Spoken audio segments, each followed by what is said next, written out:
Bougez, bougez, bougez. Éloignez-vous du comptoir. Allez, allez, allez, allez. Tout le monde contre le mur. Arrêtez-vous contre le mur. Toi, éloigne-toi de l'ordinateur. C'est The Town. C'est le thriller criminel réalisé par Ben Affleck en 2010 qui se déroule à Boston.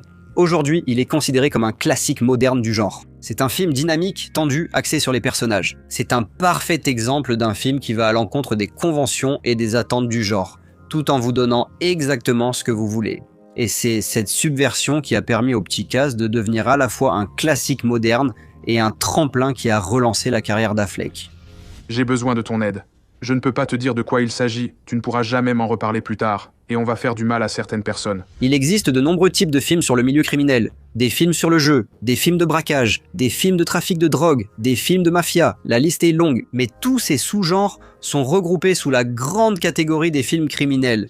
Et certains films de crime ne rentrent pas parfaitement dans un sous-genre. Ils flottent au centre du diagramme de Venn, sans attache. Cette idée peut être déroutante, il faut l'admettre, surtout quand la plupart des films criminels classiques comportent des braquages, comme Den of Thieves. Il y a un braquage, mais ce n'est pas un film de braquage. Un film de braquage, c'est comme Sneakers, Ocean's 11 ou Inside Man, et il doit suivre certaines règles de base. L'histoire doit surtout évoquer la planification, l'exécution et les conséquences d'un braquage. Il présente aussi généralement un grand nombre de personnages, chacun ayant des compétences très différentes. Tu vas avoir besoin d'une équipe aussi dingue que toi. Le sous-genre met souvent l'accent sur les rebondissements et les apparences trompeuses, qui faisaient en réalité partie du plan dès le départ. Évidemment, ce ne sont pas de vraies règles, ce sont juste des critères pour mesurer la pertinence d'une œuvre dans le sous-genre. Par exemple, Reservoir Dogs n'est pas un film de braquage mais un film criminel, même s'il parle d'un braquage qui tourne mal. Pourquoi ? La majeure partie du film porte sur les conséquences du braquage, dont on ne voit même pas le vol à l'écran, tout se déroulant hors champ. Point Break montre plusieurs braquages, mais ce n'est pas un film de braquage, plutôt un film d'action. De même, le remake de The Italian Job de 2003 n'est pas un bon film de braquage. La majeure partie du film traite des conséquences du braquage initial. Malgré son intention de film de braquage, il s'agit surtout d'une histoire de vengeance entre criminels voulant récupérer ce qui leur appartenait. Alors que The Italian Job de 1969 est en fait un très bon exemple de film de braquage, parce que la majeure partie du film est centrée sur la planification et l'exécution du braquage, même si le film n'aborde pas les conséquences. Je fais ce que je sais faire de mieux. Je fais des coups, toi tu fais ce que tu sais faire de mieux. Essayez d'arrêter des types comme moi.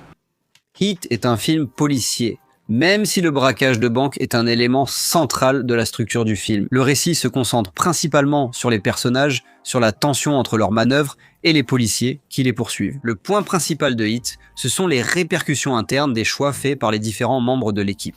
Et c'est là que réside le secret pour comprendre les choix de Ben Affleck dans son chef-d'œuvre criminel, à la fois dans le film et dans sa propre vie. The Town est un film de crime. Ce film montre plusieurs braquages, mais comme le film épique de Michael Mann à Los Angeles, il met surtout l'accent sur les personnages. Doug McRae, joué par Ben Affleck, est le protagoniste principal. Sa performance, discrète mais excellente, convenait bien à ce moment clé de sa carrière, ce qui est difficile à imaginer aujourd'hui. Mais lorsque The Town est sorti, Ben Affleck n'était pas vraiment en bonne position. Culturellement, celui qui avait autrefois été un acteur principal adoré traversait une période difficile. Il sortait à peine d'une relation très médiatisée avec la talentueuse Jennifer Lopez. Ils avaient été au centre de la tempête. Les tabloïds, les talk-shows de fin de soirée et les paparazzi étaient obsédés par eux depuis des mois, puis Gigli est sorti. Le film a été éreinté par la critique et ignoré du public. Il a même été considéré comme le pire film de tous les temps, semblant annoncer la fin du règne d'Affleck. C'est fini pour moi, je suis cuit. Alors, qu'est-ce que Affleck a bien fait ? Après avoir pensé ses blessures un moment, il est retourné à ses racines. Il a coécrit et réalisé le film indépendant Gone Baby Gone, qui a marqué le début de son retour. Et puis, à l'automne 2010, The Town est sorti, et ça a été un énorme succès pour lui. Le film a rapporté 154 millions de dollars pour un budget de 37 millions.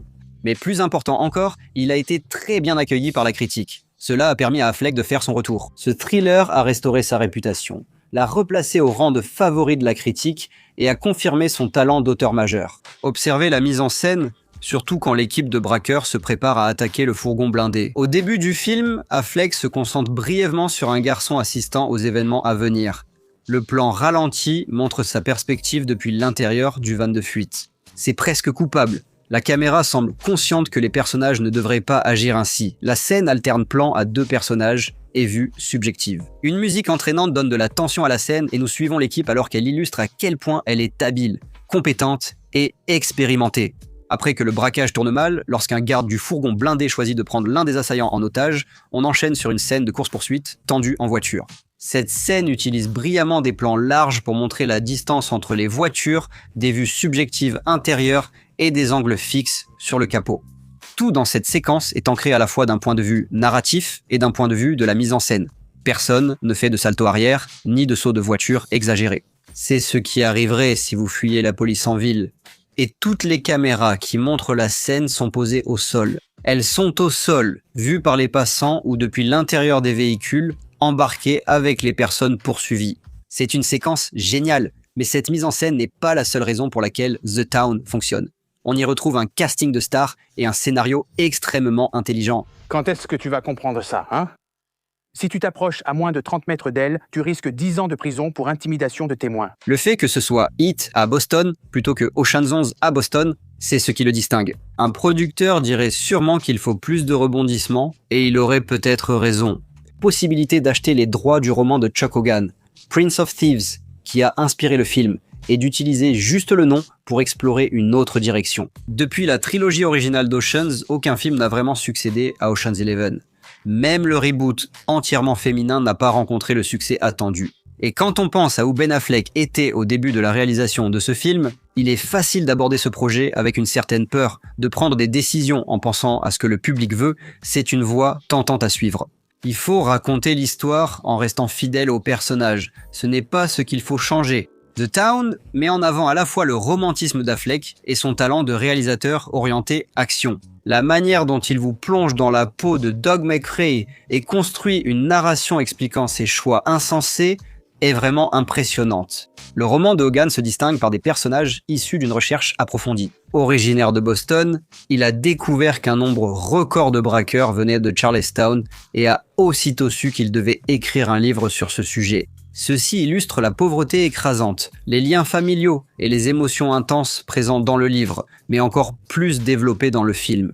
L'héritage de Ben Affleck a tellement changé qu'on peine à se rappeler l'époque avant Batman, avant son Oscar pour Argo, ou avant qu'il ne devienne un mème avec Dunkin' Donuts. Mais il fut un temps où tout semblait terminé pour le prince héritier de Boston, où ses jours de gloire étaient derrière lui, et où il semblait qu'il allait officiellement disparaître dans le coucher du soleil, comme il l'avait fait. The Town n'est pas un simple film de braquage, même s'il en contient un. Franchement, Ben Affleck y signe le plus grand braquage de tous les temps. Il a repris sa carrière des griffes de l'oubli, en choisissant de réaliser une histoire simple, émouvante, pleine d'action et de véritable sincérité. Affleck a accompli l'impossible. Il a coécrit, réalisé et joué dans un film non égocentrique, relançant ainsi sa carrière pour 20 ans de plus. Au final, c'est ça qui distingue les véritables stars de cinéma des simples acteurs. La capacité de ne pas accepter un refus, d'écrire et de produire pour se sortir d'une impasse. Chaque personne créative se retrouve un jour dans une situation difficile. Ça finit toujours par arriver quand on prend des risques. C'est simplement une question de probabilité. Certaines choses ne vont pas marcher. Merde. Jack Nicholson a souvent affirmé que son talent d'acteur venait de ses qualités de scénariste. Bill Murray a tenu des propos similaires. C'est un parfait exemple de Ben Affleck qui s'éloigne des paparazzi. Le prix de consolation ultime. Nous avons eu un film classique dans le processus, et eh bien, c'est tout pour cet épisode. Qu'en pensez-vous? Pouvez-vous penser à un autre moment où un réalisateur ou un acteur s'est sorti d'une mauvaise passe en faisant un film? Faites-le nous savoir dans les commentaires ci-dessous. Et, comme toujours, n'oubliez pas de liker, commenter et vous abonner pour plus de vidéos nostalgiques comme celle-ci.